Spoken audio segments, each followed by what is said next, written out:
in typical Trump fashion, Donald Trump took to Twitter to defend his campaign manager. In a series of tweets, Trump saying, "Wow, Corey Lewandowski, my campaign manager and a very decent man, was just charged with assaulting a reporter. Look at tapes, nothing there."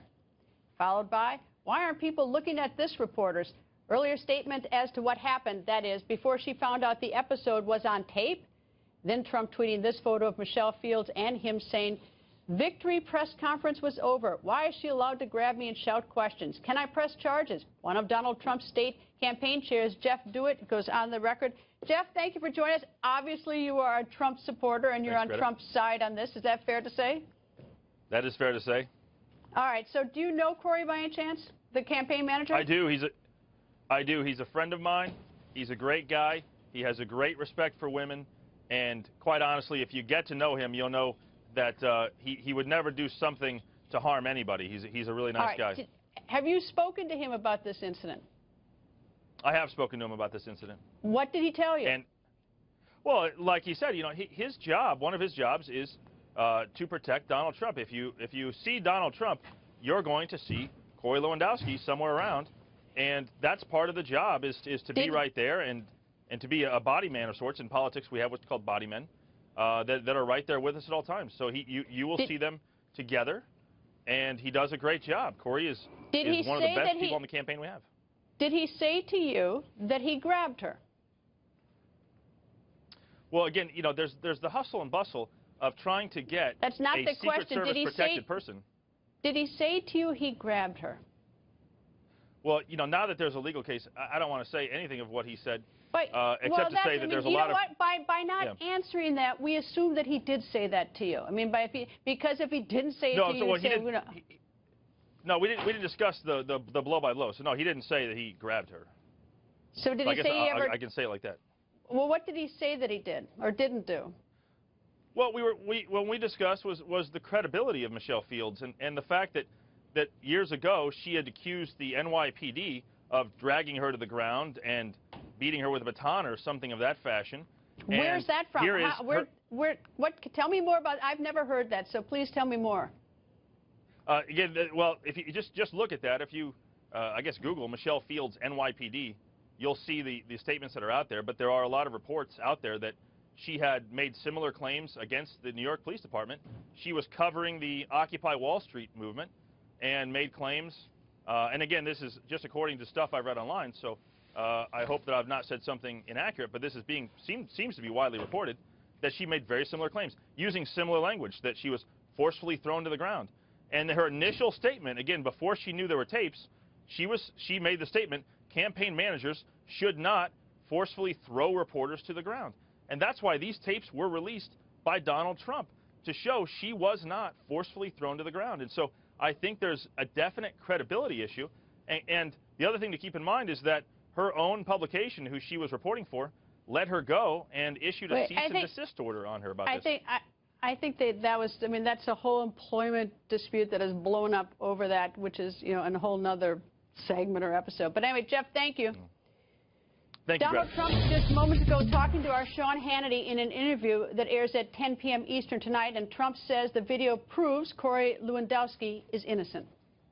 I'm very glad that we were able to produce the tape, because I don't see anything. I see virtually nothing. And we're going to destroy a man's life over this. You know, they're chopping off heads. They're drowning people in the Middle East. We're going to destroy a man's life. He's got 4 beautiful children and a wife in New Hampshire, and we're going to destroy his life because somebody makes a charge. And by the way, did you notice how that charge changed after she found out that Donald Trump produced the tape? If I didn't produce the tape, it would have been much worse. Because look at the statement she made. She was dragged down. I had it written down. Forcefully throw reporters to the ground. I mean, campaign managers aren't supposed to forcefully throw reporters to the ground. What ground? In fact, if you look at her face, her expression doesn't even change. And Trump's GOP rivals, Senator Ted Cruz and Governor John Kasich, taking the opportunity to hit at Trump and take on his character. Well, it's a very sad development, and this is the consequence of the culture of the Trump campaign, the abusive culture. When you have a campaign that is built on personal insults, on attacks, and now physical violence, That has no place in a political campaign. It has no place in our democracy. And I think it is a really unfortunate development, but I do think it helps clarify for the voters what the Trump campaign is all about. We probably would suspend somebody, and it would depend what it is and what the evidence was.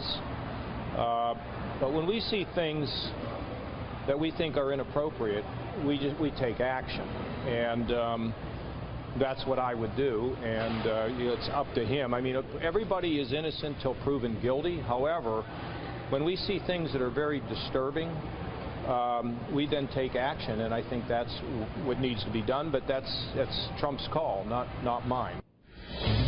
The On the Record political panel is here. Fortune Magazine's Nina Easton, and from townhall.com, Guy Benson. Nina, there are a couple issues here. One is the incident, and I told you I'd like to be the defense lawyer on that one. I think that's an easy one to beat as representing him.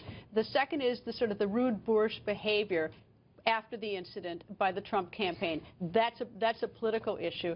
And the whole idea, then the third issue is that a lot of people in the media don't like Trump, and they've seized upon sort of the factual issue of whether or not this even happened, as that whether or not he actually did this. Anyway, so there's the mess. It's your turn. I think it's less about this one incident than it is about a pattern of behavior on the part of the candidate himself, who not only has bullied people, what he did, he went after Ted Cruz's wife last week. He's suggested way back that Ben Carson was a pedophile. I mean, we know he bullies, and he defends people who bully. And I think if he, in this particular incident, when it first happened, if he had said, this is not going to be tolerated, I'm going to look into it, and I apologize if she was hurt, she wouldn't. She's made it clear she wouldn't have filed anything. It was the fact that the Trump machine turned its cannon on her that made her move more aggressively to take action. So it's about how a presidential candidate should react. And we should get back to this, but this is going to hurt him even more with women voters. Let me bring the viewers in for a second. Viewers, it's your turn to vote at home on Twitter. Should Donald Trump suspend his campaign manager until the legal case is resolved? Tweet yes or no using hashtag Greta. We'll show your live Twitter votes throughout the show. Guy, your turn. Well, I think that what we heard from your last guest, there were a few assertions that I don't think are true. He said, I'll begin by saying I'm not sure if this is actually a crime. He watched the video and was like, is that actually a crime?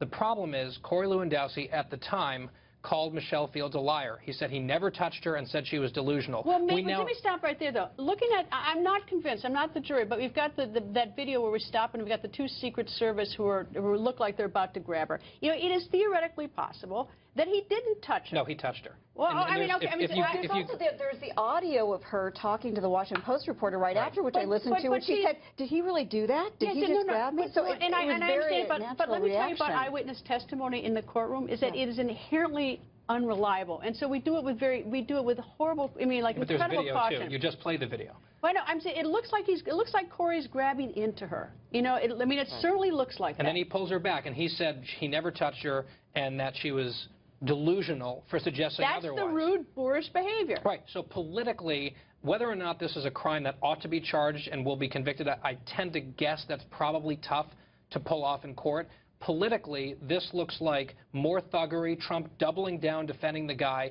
And we just had two polls out this week with Trump's disapprovals in the 70s among women. This is not going to help. 47% of Republican women disapprove of Donald Trump. You cannot win a general election with those kinds of numbers.